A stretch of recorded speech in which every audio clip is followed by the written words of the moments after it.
میں نے نبی پاک سے ایک سوال پوچھنا تھا تو میں نے 14 دن انتظار کیا۔ حضرت مولا علی شیر خدا رضی اللہ، اور آپ کا فہم و فراست نرالا تھا۔ ایک شخص نے کہا جی میں نے ترس کھا کے ایک عورت سے شادی کیا، وہ بوڑھی تھی، ترس کھا کے نکاح کیا، میں جوان وہ بوڑھی ہے، پر میں قریب جاتا ہوں تو مجھے پتہ نہیں کیا ہوتا ہے۔ حضرت علی امیر المومنین تھے اور کوفے کے چوک میں کھڑے تھے، کوفے کے چوک میں۔ ہمارے ہاں نا ہم نے بانٹ دیے ہیں چیزیں، یعنی کوئی بندہ زہرا حضرت علی کے نعرے لگانے لگا ہے کہ اس کو دیکھتے رہنا، رب کریم تمہیں عبادت کا درجہ عطا فرمائے۔ فوراً سوال اٹھتا تھا ذہنوں میں کہ جو نہ دیکھ سکیں گے تو وہ کیا کریں گے؟ تو محبوب نے فرمایا ذکر ولی عبادہ، وہ علی کا ذکر کریں گے تو اللہ انہیں عبادت کا درجہ عطا فرمائے۔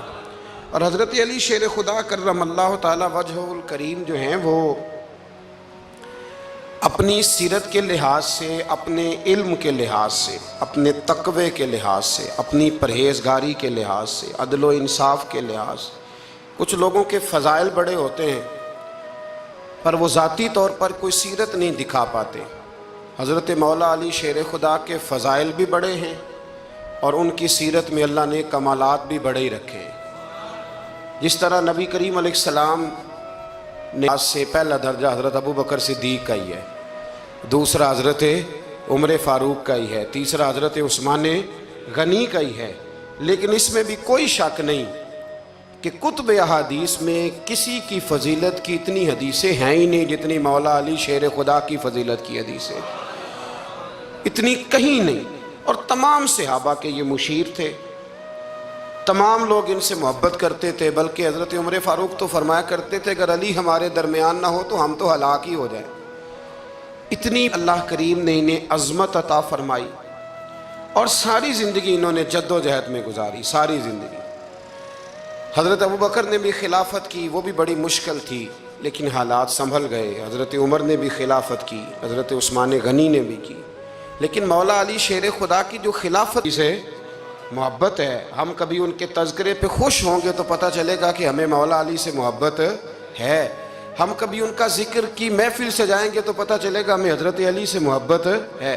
کبھی ان کا کوئی قول، کبھی ان کا کوئی ارشاد، کبھی ان کی کوئی بات ہمارے سامنے آئے، پھر ہمیں پتہ چلے گا کہ ہمیں مولا علی شیر خدا سے محبت ہے۔ حضرت علی المرتضیٰ کی محبت ایمان ہے۔ اور پھر ویسے بھی حضرت علی اتنے دانا ہیں، حضور علیہ السلام نے فرمایا اگر میں علم کا شہر ہوں تو پھر علی دروازہ ہے۔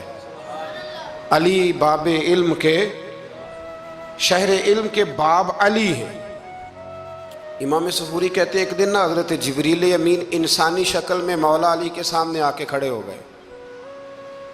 کون؟ حضرت جبرائیل علیہ السلام۔ حضرت جبریل امین کھڑے ہوئے انسانی شکل میں تو کہنے لگے علی یہ بتائیے کہ جبریل اس وقت کہاں ہے؟ انسانی شکل میں، اور مولا علی سے پوچھتے ہیں۔ تو کچھ جو آج کل ہمارے شاگرد حضرات پڑھ جاتے ہیں نا تو وہ ذرا جلدی کرتے ہیں جواب دینے میں۔ بڑوں کو جب جواب بھی دینا بزرگوں کو تو جواب میں بھی آداب کا خیال ہونا چاہیے تھے۔ آپ ہی تو ہیں جبریل، یہ فٹافٹ کہہ سکتے تھے، اسی وقت ساری بات ختم ہو جاتی، لیکن بزرگوں سے بات کرنے کے کچھ آداب ہوتے ہیں، کچھ طور طریقے ہوتے ہیں جو اللہ ماشاءاللہ آج کل لوگوں میں نظر نہیں آتے۔ کچھ طور طریقے ہیں، کچھ سلیقے ہیں، کچھ جو ہیں وہ اس کے خاص نقطہ نظر ہے، اس کو سمجھنا چاہیے۔ حضرت مولا علی شیر خدا رضی اللہ تعالیٰ عنہ سے جب پوچھا نا کہ جبریل امین کہاں ہے اس وقت، تو حضرت علی نے پہلے اوپر دیکھا، پھر نیچے دیکھا، پھر دائیں دیکھا، پھر بائیں دیکھا، پھر آگے دیکھا، پھر پیچھے دیکھا۔ جواب فٹافٹ تیار تھا کہ آپ ہی تو ہیں، لیکن ایسے جواب نہیں دیا۔ فرمانے لگے جناب نہ تو اس وقت حضرت جبریل مشرق میں ہیں، نہ مغرب میں ہیں، نہ شمال میں ہیں، نہ جنوب میں ہیں، نہ ساتھ علی ہیں، جبریل تو میں ہی ہوں، آپ علی۔ دیکھیں نا بہت سارے لوگ سوال کا جواب دیتے ہیں پر وہ آداب کو ملحوظ خاطر نہیں رکھتے۔ نبی پاک علیہ السلام نے ایک دن نماز 4 رکعتوں کی تھی تو حضور نے 2 پہ سلام پھیر دیا تو صحابہ سے پوچھا میں نے کتنی پڑھی ہے؟ تو عرض کرنے لگے یا رسول اللہ زیادہ پتہ تو آپ کو ہی ہے، پر ہمیں لگتا ہے کہ آپ نے 2 پڑھائی ہیں۔ یہاں ایسے کرتا ہے کوئی؟ سوال ہی نہیں پیدا ہوتا۔ یعنی 1 منٹ سے پہلے امام غزالی ایک درویش کے مرید ہو گئے تھے، تو بہت بڑے عالم تھے۔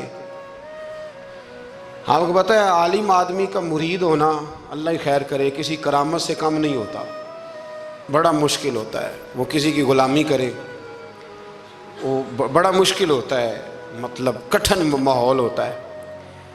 تو امام غزالی بیعت ہو گئے تو مرشد نے پہلا وظیفہ یہ بتایا کہ کسی پر اپنے علم کا اظہار نہ کرنا۔ ہاں، اپنے علم کا اظہار، آپ اس کو آسان وظیفہ سمجھتے ہیں؟ یعنی علم ہو بھی تو بندہ اظہار نہ کرے، بد ہضمی ہو جاتی ہے۔